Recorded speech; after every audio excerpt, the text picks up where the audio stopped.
Hey there, welcome to our channel Civil Nerd. This is me के प्रतीक and आज हम discuss करेंगे India में जो गवर्नमेंट स्ट्रक्चर है उसके बारे में।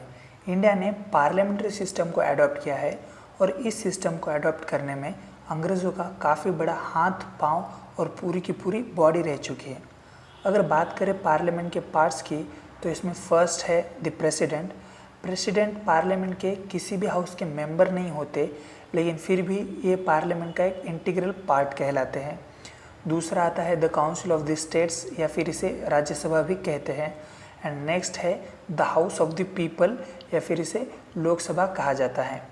डॉक्टर बाबा साहब अम्बेडकर जी की अध्यक्षता में बनाई गई ड्राफ्टिंग कमेटी का कॉन्स्टिट्यूशन बनाने में एक अहम रोल रहा है और यही कॉन्स्टिट्यूशन हमने आगे चलकर 26 जनवरी 1950 को पूरे देश में इम्प्लीमेंट करना स्टार्ट कर दिया और फॉर्चुनेटली तब से लेकर अब तक पूरे इंडिया में सिर्फ एक ही कॉन्स्टिट्यूशन चले आ रहा है। अगर बात करें पार्लियामेंट के कामों की तो यहाँ पर लड़ाई और झगड़े छोड़कर दूसरे और भी बहुत से काम होते हैं, जैसे कि बिल पास करना और बाद में उस बिल को एक्ट में कन्वर्ट कर देना। राज्यसभा एंड लोकसभा ये दोनों मिलके और दूसरे भी काम करती है। इनके पास कुछ एक्सक्लूसिव सब्जेक्ट होते हैं जिन पर सिर्फ पार्लियामेंट में ही लॉ बनाए जा सकते हैं या फिर उन पर कंट्रोल किया जा सकता है, जैसे कि ट्रांसपोर्ट एंड कम्युनिकेशन। पूरे देश में ट्रांसपोर्ट करना और कम्युनिकेशन कंट्रोल करना प्लस उस पर कोई भी कानून बनाना ये सिर्फ पार्लियामेंट के अंडर आता है। फिर दूसरा है बैंकिंग, मतलब करेंसी प्रिंट करना एंड फिर वो मार्केट में पंप इन करना। फिर आता है रेलवेज़, फिर फॉरेन अफेयर्स, मतलब दूसरे देशों के साथ रिलेशन मेंटेन करना, डिफेंस करना, फिर कस्टम्स, मतलब दूसरे देशों के साथ ट्रेड करना एंड फिर excise duties and taxes impose करना देश के अंदर। पार्लियामेंट का और एक इम्पॉर्टेंट काम है बजट तय करना।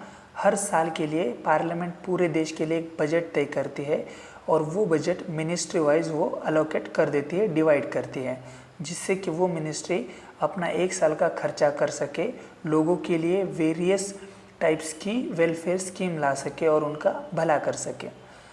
पार्लियामेंट की 3 सेशन होते हैं। फर्स्ट है बजट सेशन। बजट सेशन जैसे हमने पहले ही कहा है कि यहाँ पर बजट की पूरी बातचीत चलती है, पूरे देश के लिए बजट तय किया जाता है और ये बजट सेशन फरवरी से लेकर मई तक चलता है। उसके बाद है मानसून सेशन जो जुलाई से लेकर अगस्त तक होता है एंड उसके बाद 6 महीने बाद विंटर सेशन आता है जो नॉर्मली नवंबर से लेकर दिसंबर तक चलता है। चलिए देखते हैं difference between Lok Sabha and Rajya Sabha. जैसे कि हमने पहले कहा, लोकसभा को हाउस ऑफ द पीपल कहते हैं क्योंकि यहाँ पर लोगों द्वारा डायरेक्ट वोट कास्ट करके अपने प्रतिनिधि को इस हाउस में भेजा जाता है, जबकि राज्यसभा इसे काउंसिल ऑफ स्टेट्स कहा जाता है और यहाँ के मेंबर्स स्टेट के एमएलएस द्वारा इलेक्ट किए जाते हैं, ना के लोकल पब्लिक द्वारा।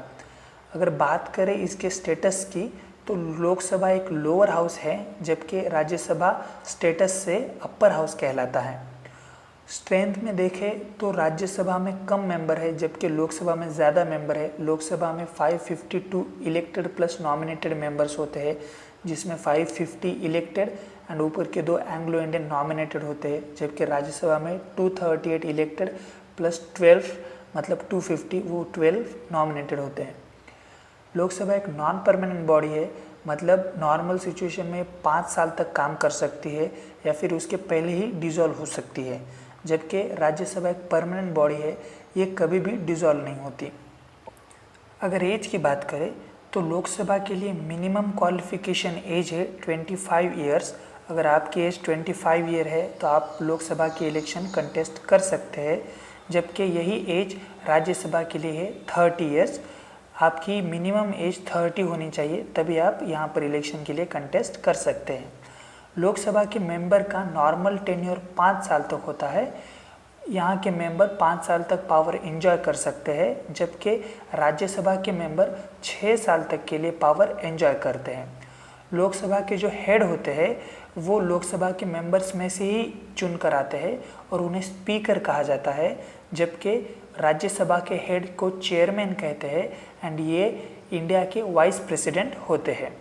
अगर कंपैरिजन करें बिटवीन लोकसभा एंड राज्यसभा की पावर्स में, तो लोकसभा के पास ज़्यादा पावर है। यहाँ पर वेरियस टाइप्स के बिल्स पर इंट्रोडक्शन होता है, अमेंडमेंट इंट्रोड्यूस की जाती है, मतलब कॉन्स्टिट्यूशन के किसी पार्ट में चेंज लाना हो या किसी आर्टिकल में, तो वो यहाँ पर इंट्रोड्यूस किया जाता है। बजट इंट्रोड्यूस होता है, वेरियस टाइप के मोशन एंड मोस्ट इम्पॉर्टेंट देश की गवर्नमेंट बनाना और गिराना यहीं पर तय होता है।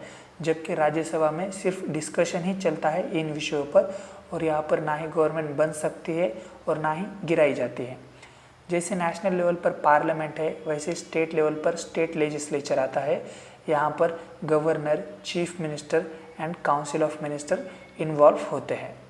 गवर्नर की बात करें तो ये उस स्टेट के कॉन्स्टिट्यूशनल हेड होते हैं, सेम वैसे ही जैसे प्रेसिडेंट होते हैं नेशनल लेवल पर। गवर्नर को प्रेसिडेंट अपॉइंट करते हैं नॉर्मली 5 साल के लिए, पर ऐसी कोई टर्म फिक्स नहीं है। अगर क्वालिफिकेशन की बात करें तो गवर्नर इंडिया के सिटीज़न होने चाहिए एंड 35 ईयर एज कंप्लीट होनी चाहिए। गवर्नर का काम है कि हाउस ने जो भी बिल्स पास किए हैं उन पे साइन करके उन्हें एक्ट में कन्वर्ट करना एंड लेजिस्लेचर को बजट के लिए रिकमेंड करना। लेजिस्लेटिव असेंबली में जो भी party majority of the seats जीत कर लाती है, उसी के मेंबर को as a chief minister governor appoint करते हैं एंड फिर उस चीफ मिनिस्टर के एडवाइस पर गवर्नर बाकी की काउंसिल ऑफ मिनिस्टर अपॉइंट करते हैं। चीफ मिनिस्टर स्टेट के रियल हेड होते हैं, वैसे ही जैसे प्राइम मिनिस्टर नेशनल लेवल पर स्टेट के रियल हेड होते हैं या फिर एग्जीक्यूटिव के रियल हेड होते हैं। इंडिया में कलेक्टिव रिस्पॉन्सिबिलिटी की मेथड फॉलो की जाती है, मतलब कैबिनेट ने जो भी डिसीजन लिया हो उसके लिए पूरी कैबिनेट जिम्मेदार होती है। जैसे नेशनल लेवल पर लोकसभा है, उसी तरह स्टेट लेजिस्लेटिव है, स्टेट असेंबली है स्टेट लेवल पर, एंड स्टेट लेजिस्लेटिव काउंसिल है राज्यसभा के वाइस वर्सा। अगर बात करें हाउसेस की, तो इंडियन स्टेट में जिन स्टेट में लेजिस्लेटिव असेंबली एक ही हाउस पाया जाता है उसे यूनिकैमरल लेजिस्लेचर कहते हैं, और जिन स्टेट में 2 हाउसेस मतलब legislative assembly and legislative council ये दोनों एग्जिस्ट करते हैं, वहाँ पर बाई कैमरल लेजिस्लेचर फीचर देखने को मिलता है। अभी करंट सिचुएशन में इंडिया में सिर्फ 6 ही स्टेट में बाई कैमरल लेजिस्लेचर देखने को मिलता है, और वो स्टेट्स है जम्मू एंड कश्मीर, आंध्र प्रदेश, कर्नाटक, महाराष्ट्र, बिहार एंड उत्तर प्रदेश। फिर बाकी दूसरी सारे स्टेट्स में यूनिकैमरल लेजिस्लेचर फीचर देखने को मिलता है। चलिए देखते हैं अभी तक की समरी। जैसे हमने पहले देखा, गवर्नर कॉन्स्टिट्यूशनल हेड होते हैं स्टेट के, गवर्नर को अपॉइंट करते हैं प्रेसिडेंट नॉर्मली 5 साल के लिए। फिर मेजॉरिटी सीट्स जो पार्टी जीत कर लाती है उनके लीडर को चीफ मिनिस्टर अपॉइंट किया जाता है गवर्नर द्वारा। फिर चीफ मिनिस्टर के एडवाइस पर गवर्नर सेलेक्ट करते हैं पूरी कैबिनेट। यहाँ पर कलेक्टिव रिस्पॉन्सिबिलिटी फॉलो की जाती है।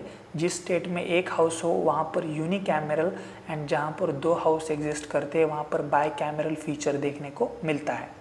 फिर आता है हमारा थर्ड लेवल, यहाँ पर इसे पंचायती राज कहते हैं। इंडियन कॉन्स्टिट्यूशन के आर्टिकल 40 में इन्हें मेंशन किया गया है, एंड 1992 में 73rd कॉन्स्टिट्यूशनल अमेंडमेंट एक्ट लाके इन्हें कॉन्स्टिट्यूशनल स्टेटस दिया गया है।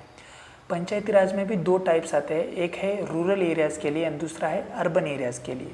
रूरल एरियाज़ में फिर लेजिस्लेटिव एंड एग्जीक्यूटिव ऐसे 2 टाइप्स होते हैं। लेजिस्लेटिव में आती है ग्राम सभा। ग्राम सभा में गांव के वो पूरे मेंबर्स जो 18+ ईयर ओल्ड के हैं, एंड एग्जीक्यूटिव में आता है ग्राम पंचायत। उसके बाद आता है पंच। ये पंच होते हैं वार्ड में से चुने हुए, गांव में वार्ड बनाए जाते हैं और वहाँ में से इलेक्शन होके वहाँ से ये पंच चुनकर आते हैं, और इन्हीं पंच में से फिर एक को एज अ सरपंच इलेक्ट किया जाता है। स्टेट द्वारा इन ग्राम पंचायत पर सेक्रेटरी अपॉइंट किया जाता है, और ये सेक्रेटरी गांव के पूरे कामों पर नियंत्रण रखता है, उन्हें ऑब्जर्व करता है एंड फिर उसकी इंफॉर्मेशन स्टेट गवर्नमेंट को देता है। पंच में नॉर्मली 5 से लेकर 20 पंच हो सकते हैं। यहाँ पर गांव की पॉपुलेशन के हिसाब से पंच डिसाइड होते हैं, और फिर सरपंच एंड पंच इनके इलेक्शन में जैसे कि हमने पहले देखा 18+ वाले पूरे ग्राम सभा के मेंबर यहाँ पर पार्टिसिपेट करते हैं। अगर बात करें ग्राम पंचायत की कामों की, तो इनके पास बहुत सारे दूसरे काम, दूसरे काम होते हैं और इन कामों में इन्वॉल्व होते हैं सरपंच, पंच एंड ग्राम सभा। ग्राम सभा की मीटिंग 1 साल में 4 बार होती है और इनके काम होते हैं जैसे कि गांव में रास्ते बनाना, फिर वाटर सप्लाई अवेलेबल करना, इलेक्ट्रिसिटी इंश्योर करना, गवर्नमेंट की जितनी भी वेलफेयर स्कीम्स है जो लोगों के लिए गवर्नमेंट ने बनाई है वो इफ़ेक्टिव तरीके से गांव में इम्प्लीमेंट करना। गांव के लोगों का गांव की पॉलिटिक्स में डायरेक्ट पार्टिसिपेशन होता है, इसीलिए इसे पार्टिसिपेटरी गवर्नमेंट भी कहते हैं और ये लेवल पूरे स्ट्रक्चर में सबसे ज़्यादा स्ट्रेंथन हुआ होता है, सबसे ज़्यादा पावरफुल होता है। अगर बात करें ग्राम पंचायत की दूसरे कामों की तो ये वो लिस्ट है। एग्रीकल्चरल एक्सटेंशन सर्विसेज वहाँ पर आती है, फिर पावर्टी एलिवेशन वहाँ पर आता है, फिर जैसे कि हमने रास्ते देखा, ब्रिज बांधना, फिर पानी इंश्योर करना, फिर लाइट, इलेक्ट्रिसिटी और दूसरे फिर लैंड इरिगेशन, माइनर इरिगेशन, ये सब सरपंच द्वारा और उनकी पंचायत द्वारा इंश्योर किया जाता है और इसी तरह ये पूरी ग्राम पंचायत काम करती है। उसके बाद आता है पंचायत समिति एंड फिर ज़िला परिषद। पंचायत समिति ब्लॉक लेवल पर यानी कि तालुका लेवल पर काम करती है, इसीलिए इसे ब्लॉक पंचायत या फिर जनपद पंचायत भी कहा जाता है। ब्लॉक मतलब 4-5 गाँवों की ग्राम पंचायत मिलाकर एक यूनिट बनाया जाता है और उसे ब्लॉक कहते हैं। इसके मेंबर होते हैं सारे गाँव के सरपंच, फिर बीडीओ ऑफिसर जो गवर्नमेंट अपॉइंट करता है, ब्लॉक डेवलपमेंट ऑफिसर, फिर इसके अंदर आते हैं फार्मर्स के प्रतिनिधि, कॉरपोरेट सोसाइटी के रिप्रेजेंटेटिव्स एंड एग्रीकल्चरल मार्केटिंग के रिप्रेजेंटेटिव्स। फिर आती है ज़िला परिषद। ज़िला परिषद को ज़िला पंचायत या फिर डिस्ट्रिक्ट पंचायत कहा जाता है। यहाँ पर स्टेट द्वारा CEO यानी कि चीफ एग्जीक्यूटिव ऑफिसर अपॉइंट किया जाता है। यह IAS रैंक का ऑफिसर होता है, UPSC द्वारा अपॉइंट किया जाता है और ये पंचायत समिति एंड ज़िला परिषद और ग्राम पंचायत इन सारों के कामों पर नज़र रखता है और इसकी पूरी इन्फॉर्मेशन ये स्टेट गवर्नमेंट को फॉरवर्ड करता है। पंचायती राज के साथ ये देखिए, ये पूरा स्ट्रक्चर PRIs का। पंचायती राज को हर स्टेट में अलग अलग नामों से पहचाना जाता है। फिर दूसरा है local government types, municipalities. Municipalities भी सेम पंचायती राज जैसा है लेकिन वो रूरल एरियाज़ में है, तो म्यूनसिपैलिटीज़ अर्बन एरियाज़ के लिए है। 1992 में 74th कॉन्स्टिट्यूशनल अमेंडमेंट एक्ट लाकर म्यूनसिपैलिटीज़ को भी कॉन्स्टिट्यूशनल स्टेटस दिया गया। यहाँ पर म्यूनसिपैलिटीज़ के वेरियस टाइप्स होते हैं जैसे कि नगर panchayat, municipal council, municipal corporation. ये रिस्पेक्टिवली वहाँ के एरिया के साइज से बढ़ते जाते हैं। नगर पंचायत को सिटी काउंसिल या नगर परिषद कहा जाता है, म्यूनसिपल काउंसिल को नगर पालिका कहते हैं और म्यूनसिपल कॉरपोरेशन को महानगर पालिका या फिर नगर निगम कहा जाता है।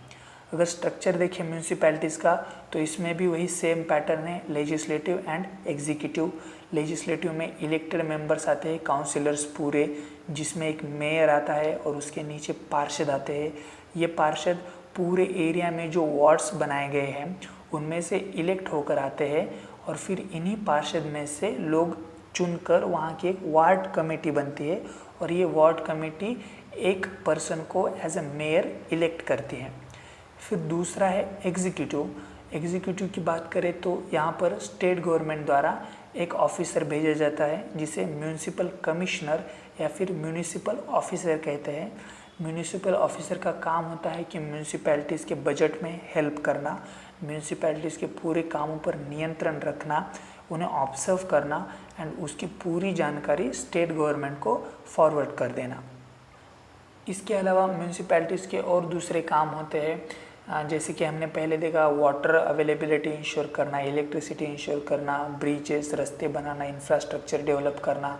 उसी तरह इकोनॉमिक एंड सोशल डेवलपमेंट की प्लानिंग करना, regulation of land use and construction of buildings करना, फिर टाउन प्लानिंग करना, फिर हेल्थ सैनिटेशन इम्प्रूव करना, अर्बन पॉवर्टी एलिविएशन करना और दूसरे प्रकार के और भी काम इसमें आते हैं।